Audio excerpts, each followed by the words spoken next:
Cashflow Diary Podcast, episode 204. Welcome to yet another exciting episode of the Cashflow Diary Podcast, the podcast that teaches you insider tips, tactics, and strategies for creating leverage streams of cash flow into your life. Learn from top-performing entrepreneurs, business owners, investors, and thought leaders from across the globe as they share their secrets to success. Like what you learn on this and other Cashflow Diary podcast episodes? Go to learninvestingnow.com and sign up to receive powerful tips and information that will help you succeed as an entrepreneur and investor. Now, here's your host, investor, entrepreneur, business owner, educator, speaker, author, and master facilitator of Robert Kiyosaki's cash flow game, Jay Massey. All right, ladies and gentlemen, welcome to another episode of the Cashflow Diary Podcast. I am your host, Jay Massey, and as you know, we have been doing an entire series on individuals who are out there in the marketplace. Now, you guys, I know when I first got started, one of the things that I was thinking was, man, if I could just get to $100,000 a year. As you know, we've went out there to find individuals who have been able to figure out ways to create $100,000 of value in 30 days, not 365 days, but 30 days, 10 times faster than what you may be thinking. And we're just asking them, how'd you do it? How did it happen? And most importantly, do you think other people can still do this very same thing today? And today's guest has been on the show before. He is none other than Joe Fairless on episode 104. If you wanted to hear more about his background and all of the things of what he's been through, you have the ability to go back, check out episode number 104, and you'll be able to catch up on that. But today, we're going to hear in his own words, how on earth does anyone, any human being dare go out there to create $100,000 of value inside of 30 days. We're going to hear how he did it. He's going to break it down for us, and I think you're going to enjoy it. So help me welcome back Joe Fairless. Joe, you there? I'm here. Thanks a lot, Jay, for that wonderful introduction. I'm pumped up. That's good. That's good. $100,000 will do that to you. So for those who may not have, heard you before on the prior episode, tell us a little bit about what you do, and then we're going to jump straight into how on earth you go out there to create such massive value in such a short period of time. Yeah, well, really quickly for some context, I am from Texas. I moved from Texas to New York City once I graduated college. I went to Texas Tech. I was an advertising major, and then I worked in the ad industry. And I was, for anyone familiar with marketing, advertising, you probably know that you don't make much, if anything, in that industry. And so I worked my way up the corporate ladder in advertising, and as I was working my way up, I started studying real estate, and that's whenever I started buying single-family homes. And I bought them in Texas, even though I was living in New York City. I started just acquiring them. Ended up getting 4, and then I realized that I was done with advertising, wasn't fulfilling anymore. But once I left advertising, I didn't have a paycheck, so I couldn't get approved for any mortgages, and I couldn't buy anything on my own. That's whenever I learned how to raise money from investors and how to buy apartment communities together and share in the profits, which is how I accomplished the 100K mark that around your episode. So that is what I've been up to for the last two and a half years. And my company's Fairless Investing. I closed on my first deal. I've done 2 syndicated deals since I've been doing this full time. My first one was 168 units, and I believe we probably talked about that on the in our first conversation. And then that increased my net worth over $100,000. And then I actually just closed on a 250 unit deal this time last week. And that is in Houston, Texas. The first one was in Cincinnati. This one last week was in Houston. And then that definitely increased my net worth more than $100,000. So, it's a really good business model, and I'm excited to talk about it. If it didn't create $100,000 of value, you're doing it wrong. Yeah. You're doing it wrong. So let's break this down just for a little moment. So the industry, it sounds like you were able to do this in, is real estate. Yes? That's correct. Now, guys, don't think that the only way you can do this is inside of real estate. If you've listened to some of the other episodes in this series, you know that we've spoken to individuals outside of the real estate realm who've been able to do this as well. But I would say that, there's probably, would you say, Joe, that we have an unfair advantage in the real estate arena being able to do something, create that much value in such a short period of time? Create that much value and keep the money because of tax benefits. Okay, now we don't want to make everything else sound like inferior to real estate, but it probably is. But that's okay. So tell us a little bit, how do you go from, ad guy to you? At the end of the day, there's a lot of skill sets that go involved. Would you say that is this, I guess, something that anyone could do? Well, anybody can do it, assuming that they apply the gifts that they have. And as you know, we're all uniquely talented, and we all have certain gifts and things that we're really good at and we enjoy. What I'd say is that, I think what it boils down to is that we're all in sales and marketing, whether we want to think that or not. We're in sales and marketing. Agreed. And so with my background I was the youngest vice president of a New York City advertising agency. I climbed my way up from a junior project manager to that. And with that experience, I was able to apply that, the things I learned working with Microsoft, T-Mobile, Pepsi, clients like that, and as well as startups, and apply that towards my entrepreneurship stuff. So I think that is one of the keys as far as what I took from the advertising industry. And as far as anybody, anybody can. But there's certain things that you got to do to prepare yourself.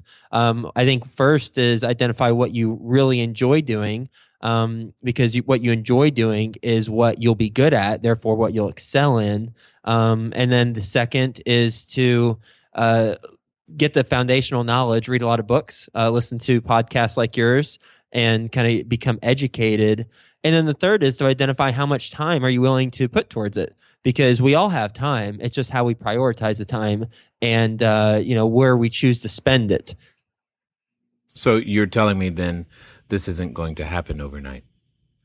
Not for me. It didn't for me. Maybe, it sounds like some of your other, I want to listen to some of your other guests, because it sounds like I might be in the wrong industry. I don't know. But it didn't happen overnight, but I expected it to. And I think there's some ignorance some healthy ignorance that needs to take place whenever you're an entrepreneur. Because if you expect it to take a very long time, then you might approach it differently, and you might not have the same drive and determination, as compared to if you have the kind of the blissful ignorance of, well, this could happen tomorrow, and you keep pushing and pushing and pushing. So I think there's a healthy balance with that.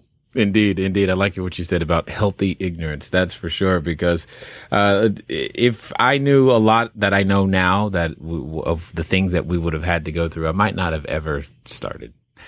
Oh yeah. Agreed. If I could see myself, after I left advertising, just blowing through all my savings, like literally gone. And I hadn't done my first deal, and I hadn't purchased more than a single family home before. And now I've got this 168 unit at the time under contract. And I'm raising money for the first time. I never raised a penny before, and my bank account's dwindling. I would have been like, nope, no, I'll go ahead and stick with the cushy advertising job, executive job, and maybe I'll try this later whenever I can't predict the future.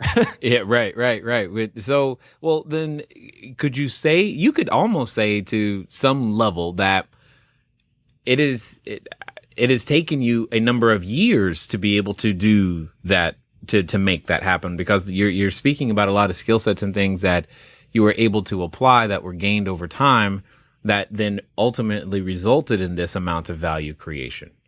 Yeah, it has. It's taken me. I mean, I've been on my own as an entrepreneur. I mean, I went from an advertising agency, being a vice president, to a real estate investor raising money doing syndicated multifamily deals. A completely different industry. Now, the common theme is marketing and sales, but it's really a different industry. So there's a major perception shift that I needed to make my friends aware of about who I am and what I stand for whenever I'm raising money, because previously they knew kind of about my advertising experience. So that in of itself was a challenge.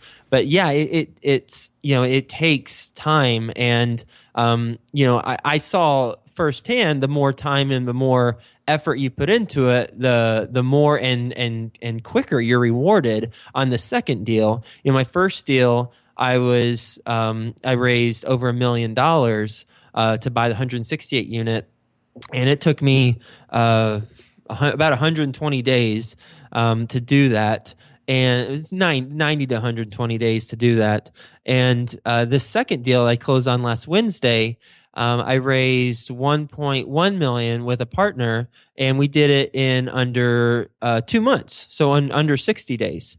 And some of it was from people who listened to my podcast, and just kind of heard me talking about it. I wasn't promoting it or soliciting, but they heard me talking about it, and they reached out to me, and so once I started building the track record, and just quite frankly, putting in time, and a concerted effort on a daily basis. I've my podcast comes out every day, and whenever I would get on the phone with some of the listeners who ended up investing with me, they'd be like, "Oh, I feel like I already know you. I feel like we've already had multiple conversations. I know you get this, Jay, because you're out there way more than I am. I know people come up to you and be like, I feel like I know you. I feel like we've had so many conversations, and that's what the time takes. That's because it takes time to build a relationship. It takes a lot of time, and it's something that I've seen, that it appears from the outside in. Wow, 2 years, and you did a 168 unit and a 250 unit. Wow, that's just it's a daily, hourly, every minute within those 2 years, putting in some work. Indeed, and yes, you are correct. There have been a number of listeners, for those of you internationally and nationally, who are actually actively participating in some of the projects that we're doing. I think it's necessary to some degree, but I think you also hit on this other subject, two of them, in fact. I find that there are a number of investors or a number of people, would-be real estate entrepreneurs, who say things to me like, Jay, I just want to do real estate. I don't want to do this sales and marketing stuff. And I think they shoot themselves in the foot with that attitude, and I would love to hear your opinion on that. Well, I think you're right if they are wanting to. Well, I guess in my opinion, it all boils down to your goals and how you want to spend your time. Because really, if you want to do it full time, then you've got to put in a lot of work. You've got to put in a lot of effort. And one thing I remember whenever I was getting started, I didn't want to buy homes that needed any work. I was like, I just want to kind of buy properties that are move-in ready. There's equity in the deal, and they cash flow from day one. The more I interviewed people, the more I realized. I want to know how that went. Yeah, well. Yeah. Fortunately, I was buying in 2009 in Dallas-Fort Worth, so I did okay. But I realized that, wow, I'm missing out on all this potential profit by buying properties that are distressed, fixing them up, and then realizing the profits. And I initially took that same mentality with apartments, where I was like, I just buy a cat. What are they talking about, value add apartment? What do you mean? I just want to buy something that's cash flowing, and then we'll make some money. But the more I got into it, the more I realized that the real wealth creation is identifying opportunities like you're so good at, where you can add value. and then create that value and then cash in on the value. Well, I think we use our strengths to our advantage. I mean, you and I both know that typically in the real estate game, the individuals are more senior, more our senior than normal. And when we can use our youth and energy to our advantage, we might as well add value, take something that's broken and fix it. And that becomes a lot of fun, a lot of job creation. You get to play a really big change in that particular zip code or marketplace. So it's something that I know we've enjoyed doing, and it sounds like you're doing the same thing. There's one other thing that I've run into that I think you hit on, that it's a part of this component. I know many of us, the idea of doing, $100,000, first of all, ever, let alone in a 30-day period, when that comes to your mind, I guess, how necessary was, or would you say relationships are, or building that database?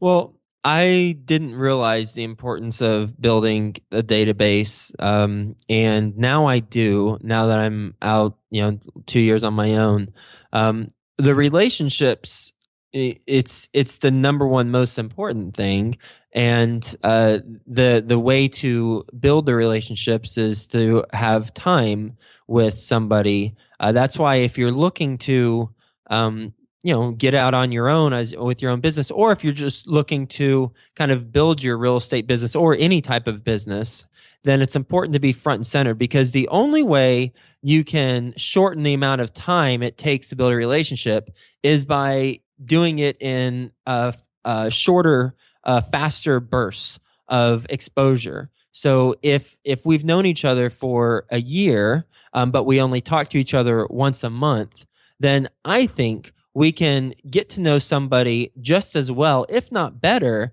if we talk to somebody 12 times within 20 days. And I'm using that as a gross example, but you get to really get a sense of who they are. So when you're looking at relationships and building relationships for your business, then if you don't have a lot of long-term, long-lasting relationships with a lot of people, that's okay. But it's important to have a marketing machine where you are talking to people on a regular, consistent basis. And you can do that through email, blogs, podcasting like you and I do, or other ways. But really establishing that is going to be critical. Agreed, 1,000%. So it sounds like it.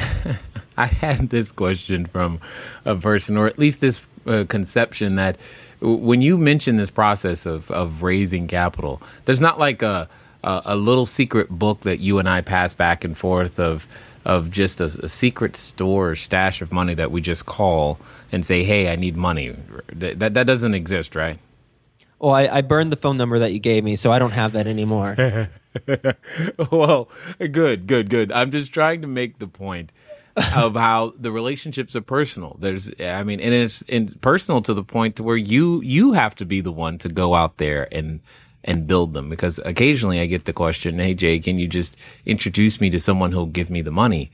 And won't they just write a check? I'm like, that's not quite how it works. And I'm just curious if that's been the same for you. Yeah. It's all the relationship, all the people who have invested in my deals, they have known me throughout life, in different circumstances. So if you're just getting into real estate, or if you're trying to raise money for a home that you're flipping or whatever, apartment community that you're syndicating, then what I recommend doing is identifying all the different networks that you're a part of, and then writing out all the people in those networks. And the goal is to get one person from each of the networks to say, yes, I'm interested. Then you can name check, assuming they're okay with it. You can name check them. Well, Jay's interested. And whenever I was talking to Jay, he mentioned, or I mentioned him. Yeah, you would be a good person to speak to as well. And that instantly opens the door, and creates more interest with the next person. And if without that, I would say, think about, from my marketing days, I know the number one way of driving purchase intent.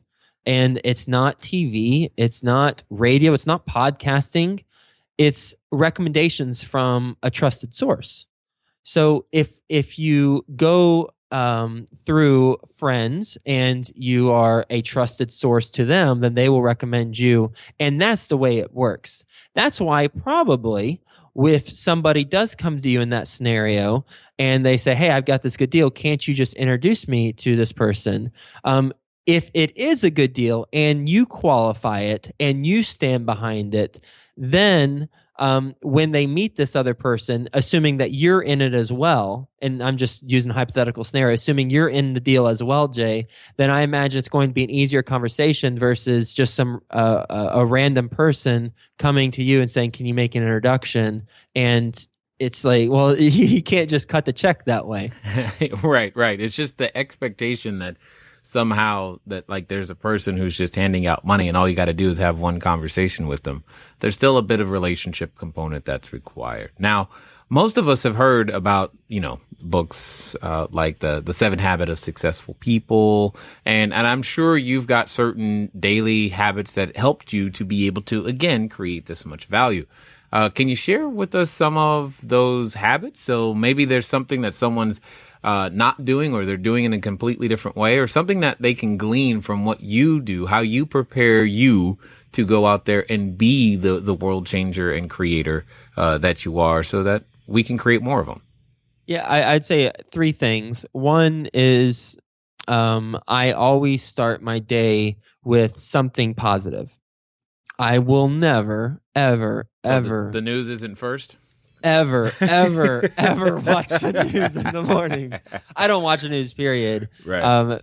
So that's the first thing. And by positive, I mean it could be something from a book I'm reading. I watch a lot of Les Brown. I watch a lot of Tony Robbins. Those are actually my 2 favorite guys to just watch on YouTube. Just Google Les Brown or Tony Robbins. So you do realize though that your Facebook news feed is almost as good as the news at this point. I mean, I know it's becoming like that anyway. I know. Well, yeah, I don't do the Facebook thing either in the mornings. The second thing is I start my morning with 1 liter of water with with a scoop of wheatgrass in it. So I down that. Different. Yeah, and I'm alkalizing my body. Getting any acidic stuff out of it, or at least to a healthy balance. You have to have some acid in your body. But I alkalize my body and I hydrate. I super hydrate in the morning. 1 liter. I have a big old. It's actually right in front of me. It's a big pink cup that I use, and I just get the scoop. I get the wheatgrass from GNC. And it's like $20 for a case that lasts you a month. I used to do the Tony Robbins green drink, which is a powder. It lasts 60 days, but it's like $60, and you're supposed to do it like 3 times a day, and it's a smaller scoop. So I switched to this GNC. It's really inexpensive, and it does the trick for me. And then the third thing I'd say from a goal and action-oriented standpoint, every month I identify 5 to 6 things I want to have accomplished by the end of the month. And that just drives what I do during the days. If I am kind of have some downtime and I'm like, well, what should I be doing? Well, I'm supposed to be, supposed to be completing a book this month, and that's the book. Or I'm supposed to be selling this property. And so I'll put more time towards that. So from a high level, it helps me stay focused and stay on track. And I actually have a whiteboard on my wall, and you can buy it off of Amazon. It's just like sticks on your wall. It's like $20. And it's just a dry erase whiteboard. And I write that, and I just I have a box next to each of the goals, and I just check it off. Once it's done, and then at the end of the month, I see if I've accomplished all the goals for the month.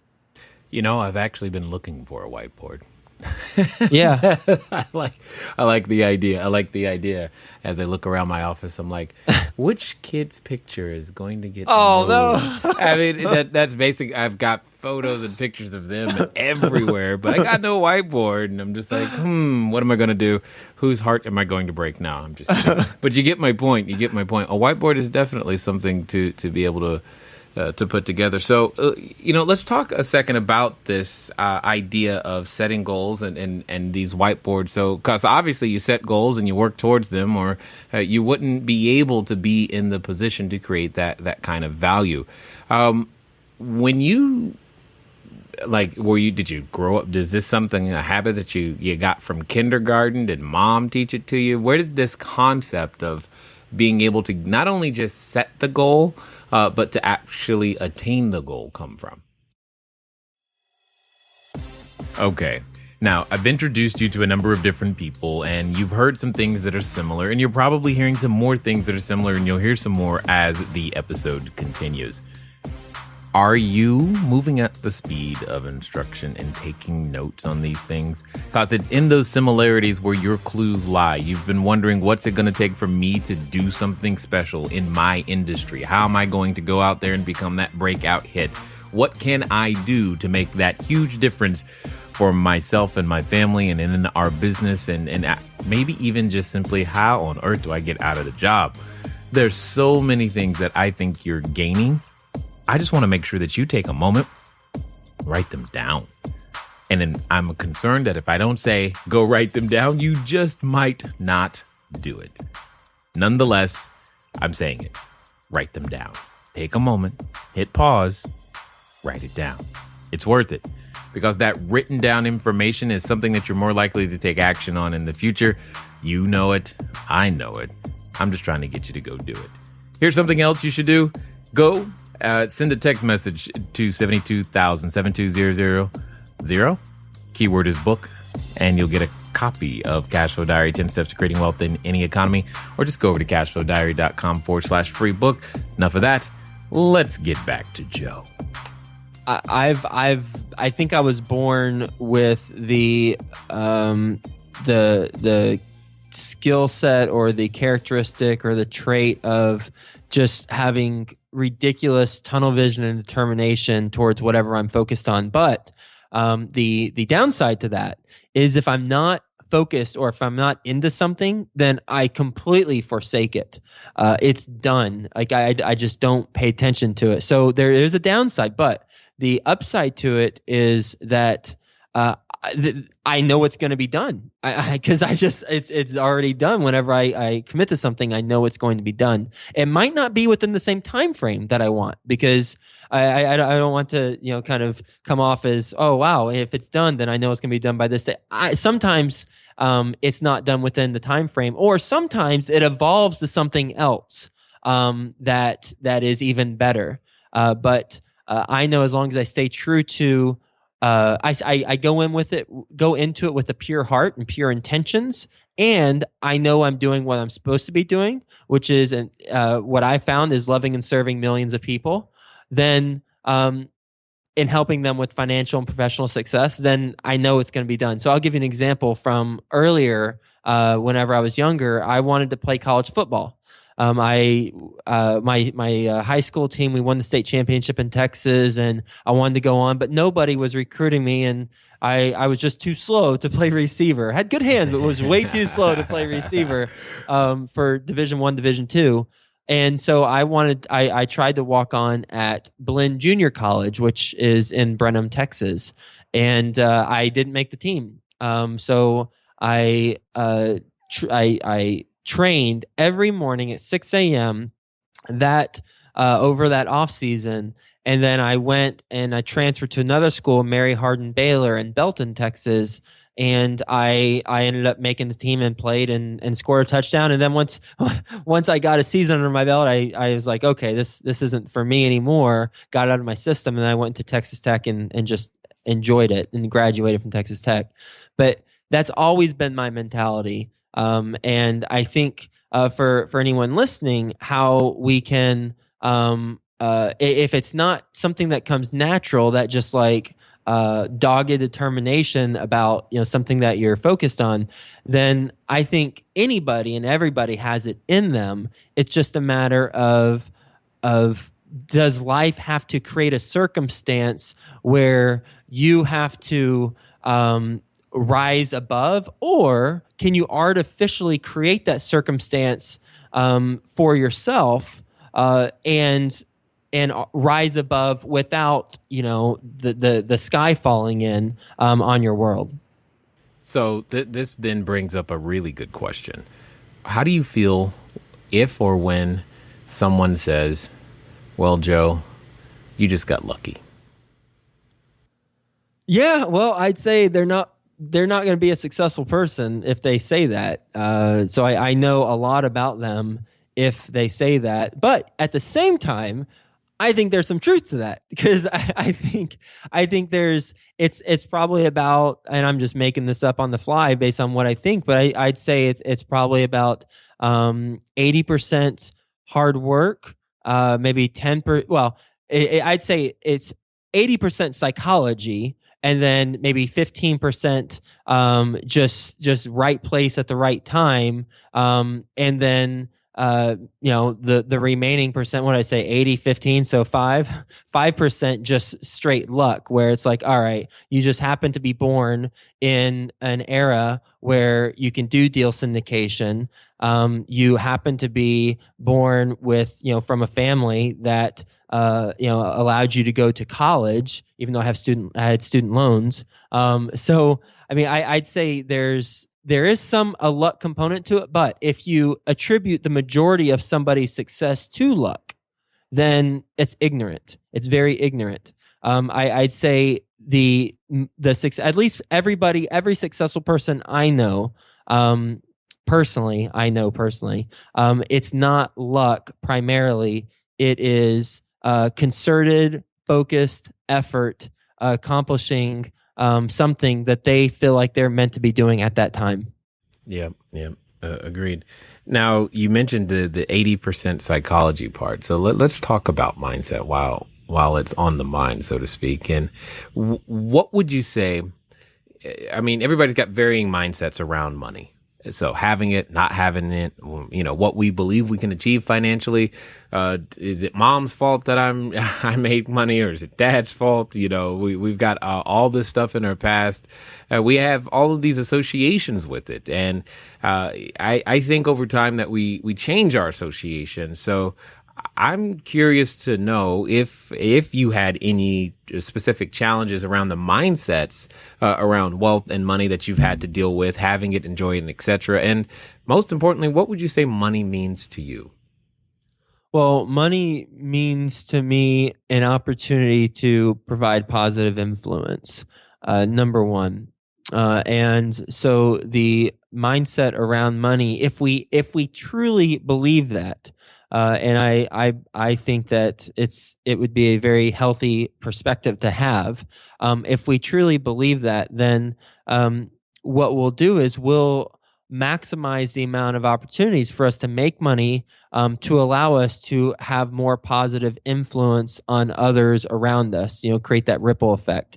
And I think I remember listening, this is a Les Brown or Tony Robbins thing, one of them. I remember listening to them, and they were saying, well, people always talk about how much is enough, how much money is enough. Well, let's just replace how much money is enough with something else. Let's replace how much giving is enough. How much potential should you reach within yourself? And I think it's limitless. I think we should continue to evolve. As human beings, we want to evolve. We evolve or we die. And as business people, as business professionals, I think it's important to continue to evolve, continue to create value, and the amount of value we create is in direct proportion to the amount of money that we make. With these apartment communities that I'm buying with investors and sharing in the profits. Well, if I was still buying a single family home on my own, well, I'm creating a little bit of value with that single family home. I'm employing a property management company. I'm employing some vendors, some contractors, carpet people, etc. But it's on a smaller scale. Whereas whenever I buy a 250 unit apartment community, like I did last week with investors, well, we're putting in $1.7 million worth of renovations into this 250 unit apartment community. And think about all of the ripple effects within the Houston economy that's creating.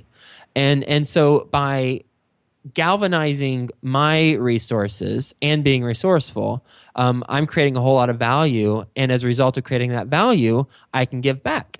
And I give back in many ways. I'm a board member of Junior Achievement in Cincinnati. I'm a board member for Texas Tech. And I have a scholarship that I give out every year for a Texas Tech student to visit New York City. And I've done this for the last 3 years, to visit New York City and tour ad agencies for the week. And then and get exposure to it, and ultimately with the goal of hopefully having them get a job out of school in New York City. And I have a couple other things too, but I think that's the mentality I have. So I'm going in with a pure heart and pure intentions, knowing that the more money I make, the more positive influence I can have on the world. Totally like that a lot, especially because I assume they have to earn that scholarship in some way, shape, or form. Yes, they do. Yeah. Totally love that 100%. So, and at the end of the day, money it's like a scorekeeper more than anything. It doesn't have to have any sort of emotional anything attached to it. And I think as you guys have continually listened through these episodes with these individuals, you're hearing some very common themes. So hopefully you're able to pick up on that, glean from it, take from it what you can, and continue to move forward. So I got a question for you. You mentioned apartment buildings and investors and this, we'll call it somewhat nebulous organization. What I want to know, and I'm sure someone's going to ask if I don't, what are the systems that have been critical to achieving that success? Say, if I'm starting today, what systems am I going to have to build? What people am I going to need in order to get to be able to create that kind of value in a 30-day period?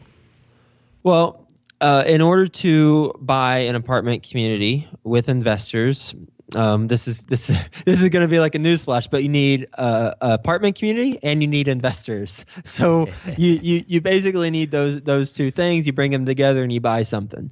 But before you do that, you've got to know what the heck you're doing, how to underwrite deals, how to structure deals, and how to speak to investors. But really, it boils down to knowing where to find the deals. And so basically, talking through or learning about all the different ways to find deals through cold calling. I interviewed a gentleman named Juan recently on my show, and he's closed on $26 million worth of multifamily communities in the last 2 years. And 8 out of the 10 were found by cold calling owners.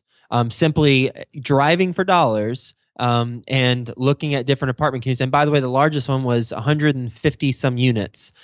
So you can do that on larger communities. So the systems would be identifying where you are, where's your knowledge gap right now in underwriting deals and finding motivated sellers and finding the money. And then filling those gaps based on what you need to do. But the outcome is pretty simple. It's the road to get there that you'll want to make sure that kind of where your strengths are and where you need help. Indeed, but having that sober view of yourself, saying, you know what, you can't do it all. No matter how much you try. You know what, Joe? I bought QuickBooks not once but twice, 2 consecutive years, thinking I was going to do all that work myself. Yeah. Anyway, needless to say, a CFO is helpful. What were you going to say? I was going to say my brother has a company, and it's called Door Devil, and he's had this company for 8 years, and he was doing everything. It's a company that basically there's a there's a reinforcement on your door frame, and you can't kick down the door if you put it in your door. So he was doing everything. From bookkeeping to sales, marketing, website, SEO, and last year last April he had a stroke. He's 44 years old. He had a stroke. It caused a freaking stroke. He's fine now. He's recovered.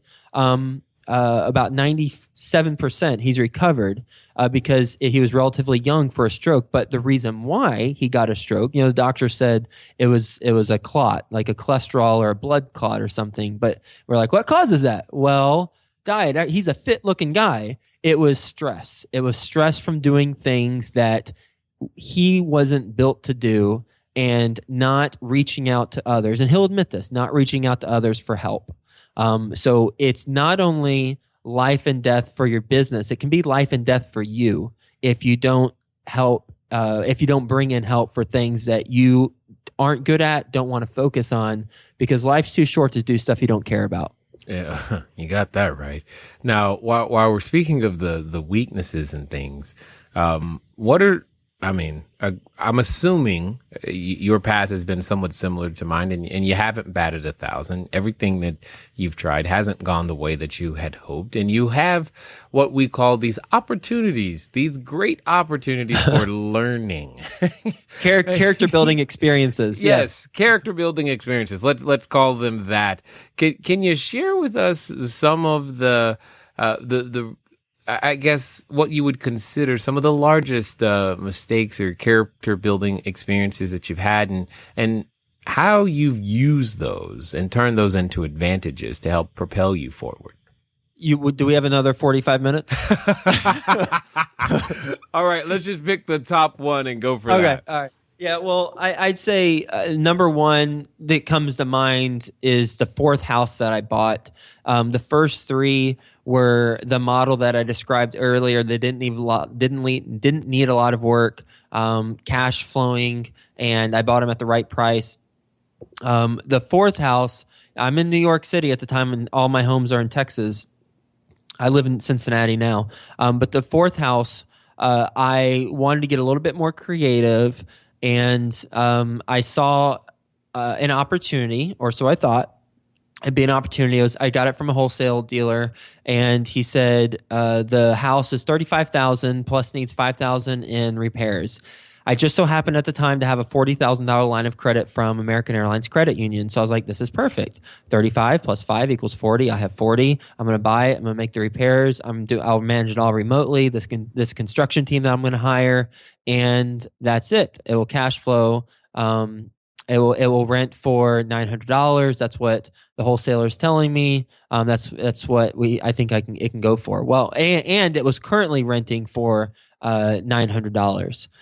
So fast forward to me purchasing the property and talking to the contractors, and then them saying there's no way we can do this for $5,000. I got multiple bids, needed about $15,000 to $20,000 worth of repairs.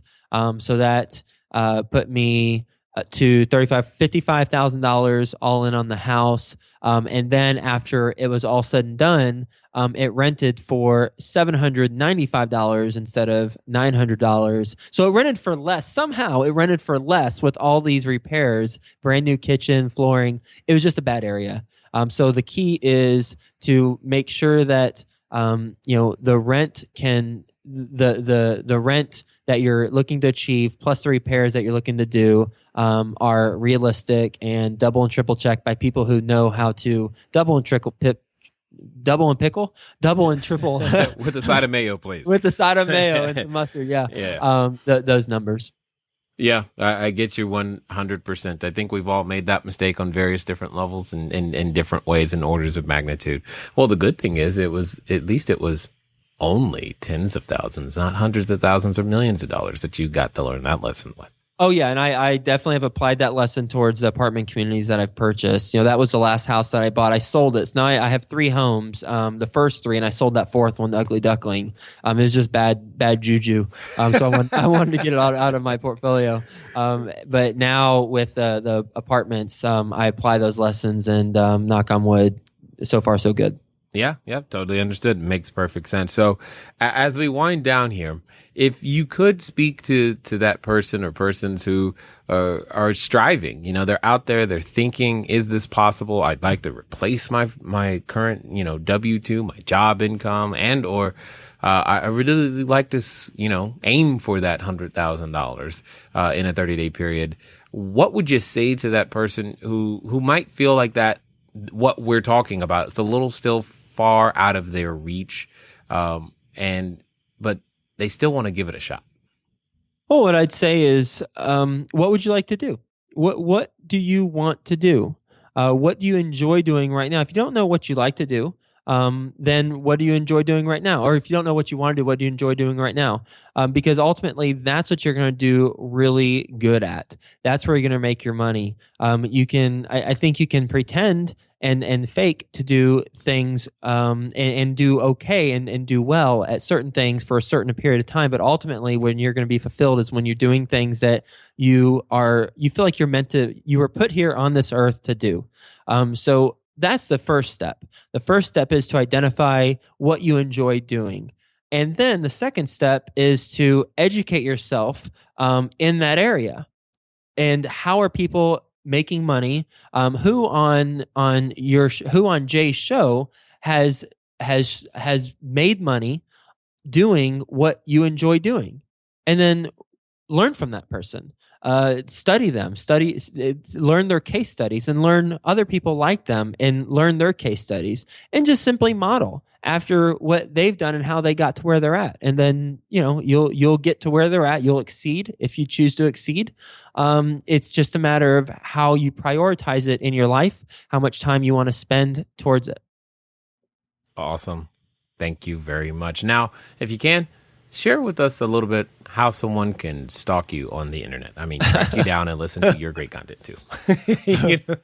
Well, you can stalk me on my mailing address. No, okay. Right. You can find my podcast. It's a daily podcast called Best Real Estate Investing Advice Ever. I've interviewed Barbara Corcoran, Robert Kiyosaki from Rich Dad Poor Dad. I've interviewed Jay. I've interviewed many successful real estate investors and entrepreneurs. So that's just in iTunes, Best Real Estate Investing Advice Ever, or just search my name, Joe Fairless, in Google, and my website will come up, which, by the way, is called joefairless.com, Joe, Fairless.com. Excellent. Well, I just wanted to thank you again for stopping by and sharing your wisdom and increasing the value of the Cashflow Diary audience. Thanks a lot, Jay. Honored to be here. All right, ladies and gentlemen, you know what time it is. It's time for you to move at the speed of instruction. What does that mean? That means you probably have another podcast to put in that rotation for you to listen to and to make that happen. Because how often do you get to speak to individuals and, more importantly, have them tell you what you need to do to reach goals that you may have thought previously impossible? Well, the goal with this entire series is to show you that it's possible and to introduce you to the people out there doing it and making it happen. But now it's up to you. You know what you need to do. It's been fun talking to you guys today, and I do look forward to talking to you soon. Until next time.